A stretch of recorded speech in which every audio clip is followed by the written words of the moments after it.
peluang.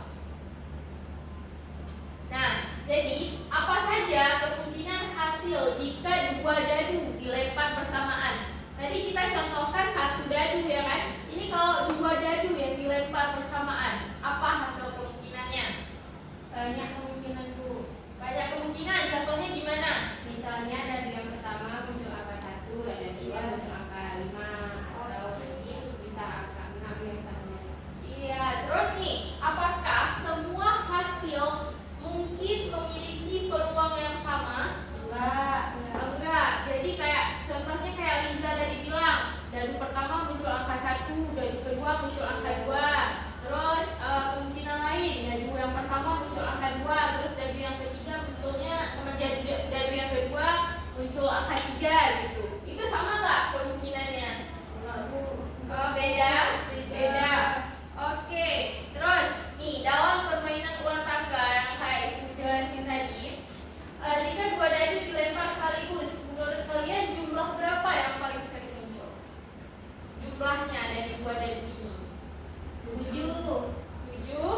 7. Kenapa nggak 8 aja? Kenapa 7? Kenapa menurut Liza 7 yang paling sering muncul? Karena kalau dua dadu tadi, kalau 7 bisa 2 dengan 5, 3 dengan 4, 4 dengan 3 lagi, atau 1 dengan 6. Oke, Liza. Nah, ini pertanyaannya terakhir dari Ibu. Bagaimana cara kita mengetahui peluang dari suatu kejadian jika hasil percobaan menghasilkan banyak kemungkinan yang berbeda? Gimana? Ada yang tahu? Belum. Oke, kalau belum tahu, jadi sebentar lagi kita akan coba main ular tangga. Nah, di sini tujuan pembelajaran yang harus kita capai hari ini yang pertama adalah menjelaskan konsep distribusi peluang dan membedakannya dari ruang sampel melalui contoh kejadian acak. Yang kedua, menentukan ruang sampel dan distribusi peluang serta menyusun tabel distribusi dari percobaan. Lalu ada bekerja sama dan menganalisis distribusi peluang dan mendiskusikan pola dalam kelompok. Dan yang keempat, menyajikan distribusi peluang dalam bentuk tabel atau grafik dengan struktur dan interpretasi yang tepat. Nah, sintak pembelajaran kita hari ini yang pertama ada orientasi masalah, yang kedua mengorganisasi siswa, membimbing penyelidikan, menyajikan hasil dan menganalisis dan mengevaluasi. Model yang kita gunakan hari ini adalah PBL. Apa itu PBL? Problem Based Learning. Iya, pintar semuanya. Oke, jadi di sini Ibu akan membagikan LKPD kepada kalian sambil kita main ular tangga nih. Udah dibawa semua kan ular tangganya yang disuruh minggu lalu? Bisa dibuka ya. Nih Ibu bagi kelompok, satu kelompok itu ada 3 orang. Bentuk sendiri aja ya. Nih, Ibu bagikan LKPD-nya.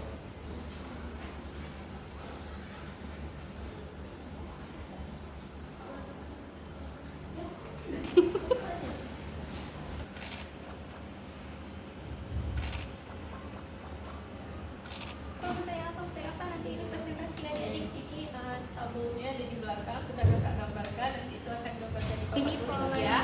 Nah, pola mengukur tuh, jadi nanti kalian analisis kan dari kalian udah bagi ular tangannya, jadi kan kalian analisis polanya gimana, berapa sih kemungkinan apa yang munculnya dari para dua dan tiga tersebut, terus nanti kalian isi, nanti ini juga ada sedikit grafiknya kepada ya. Baik Bu.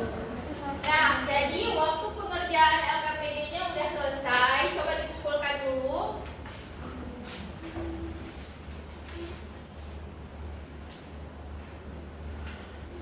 Jadi sebentar ya. Baik. Ibu minta satu kelompok untuk presentasi ke depan. Kelompok yang mana nih? Sebelum tunjuk, kelompok mana yang bersedia? Oke, kelompok 1. Siapa yang mau maju? Ya, Liza. Silakan Liza ke depan.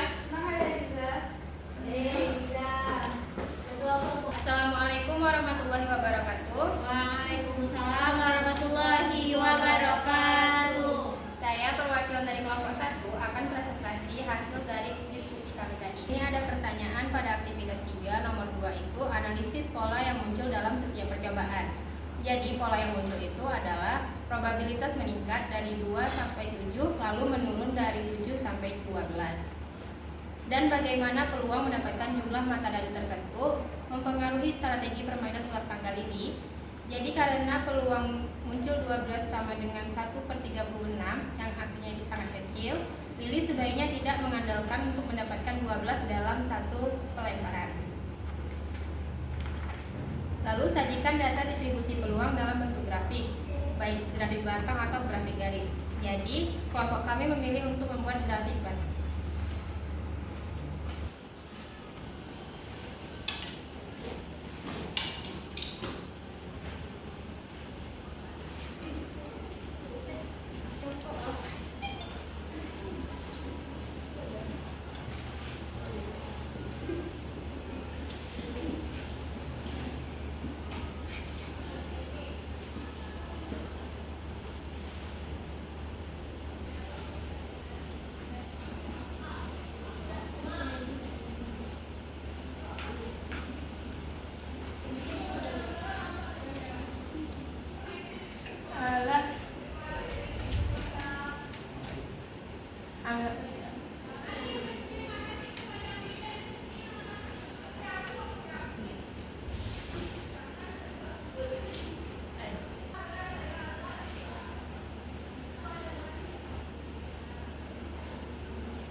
Jadi ini merupakan penyajian data yang kelompok kami buat yaitu dalam bentuk grafik bata. Di sini kita bisa lihat bahwa peluang jumlah dadu tidak merata karena pada jumlah 7 itu memiliki kemungkinan muncul lebih besar dibandingkan jumlah peluang muncul 12. Baiklah, sekian presentasi dari kelompok kami. Saya akhiri. Wassalamualaikum warahmatullahi wabarakatuh. Waalaikumsalam warahmatullahi wabarakatuh. Terima kasih kepada kelompok 1. Nah, dari teman-teman lain nih, ada nggak yang setuju dengan jawabannya atau mungkin ada jawaban lain nih dari kelompok 2, kelompok 3? Sama bu jawabannya. Oke. Nah, kalau gitu kita berikan apresiasi untuk kelompok 1. Tepuk tangan dulu. Oke, terima kasih ya Liza. Pekerjaan KPPD tadi, kelas kita udah tahu kan apa itu distribusi peluang? Udah bu. Oke, distribusi peluang adalah suatu daftar atau tabel yang menunjukkan semua nilai yang mungkin dari suatu variabel acak beserta peluang terjadinya masing-masing nilai tersebut. Kayak tadi dari kalian main ular tangga, itu peluang munculnya jumlah 7 yang dibilang sama kelompok 1 tadi itu lebih besar kemungkinan terjadinya daripada yang kayak diharapkan Lili, munculnya jumlah dadu 12. Oke. Jadi penyajian distribusi itu nggak hanya dari diagram batang kayak kelompok 1 buat, ada diagram garis atau dengan tabel. Oke, baik bu. Nah, lalu nilai peluang nih, nilai peluang itu berkisar antara 0 hingga 1. Jadi peluang itu tidak mungkin lebih dari 1. Dia hanya berkisar dari 0 hingga 1. Oke. Dan peluang itu tidak bisa negatif. Jadi peluang itu tidak bisa negatif dan tidak bisa lebih dari 1. Nah, dari penjelasan itu tadi apakah ada yang ingin bertanya? Tidak, Ibu. Kalau nggak ada yang ingin bertanya, coba siapa yang bisa memberikan kesimpulan dari semua materi kita hari ini? Jaringan. Oke, hari ini coba berikan kesimpulan. Wifi ya? Jaringan Telkomsel. Kisarannya itu selalu dari 0 sampai 1, nggak boleh negatif, terus nggak boleh lebih dari 1. Nilainya itu selalu di antara 0 sampai 1. Iya, terima kasih ya ini.